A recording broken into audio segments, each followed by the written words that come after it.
Pito na ang naitatalang patay sa mga insidente ng sunog sa Kanlurang, Kabisayaan. Kasunod ito ng pagtaas ng bilang ng fire incidents sa unang quarter ng taon sa Region 6. Ano-ano nga ba ang nangungunang dahilan ng mga sunog sa naturang rehiyon? Alamin sa report ni April Enerio.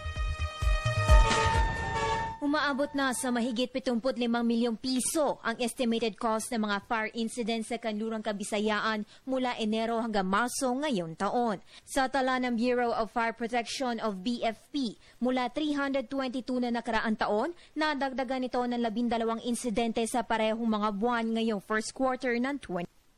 Ayon kay BFP Information Officer Inspector Stephen Hardelesa, ang probinsya ng Iloilo ang may pinakamataas na bilang ng kaso ng sunog sa Western Visayas sa talang 186 na pumapalo ng 51.9 million pesos. Sumusunod ang Negros Occidental na may 16.3 million pesos cost of damages sa 71 insidente ng sunog. 22 naman ang naitatala sa Aklan na may 22 insidente katumbas ng 2.4 million pesos.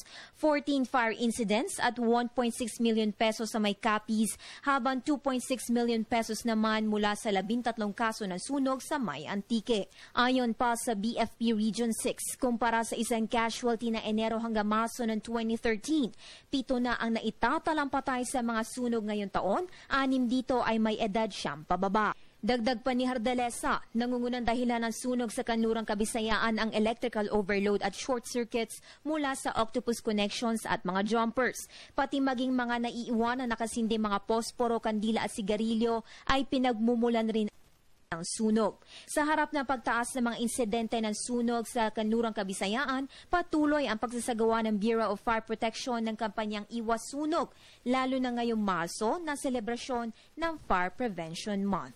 Para sa Telebisyon ng Bayan, April Enerio.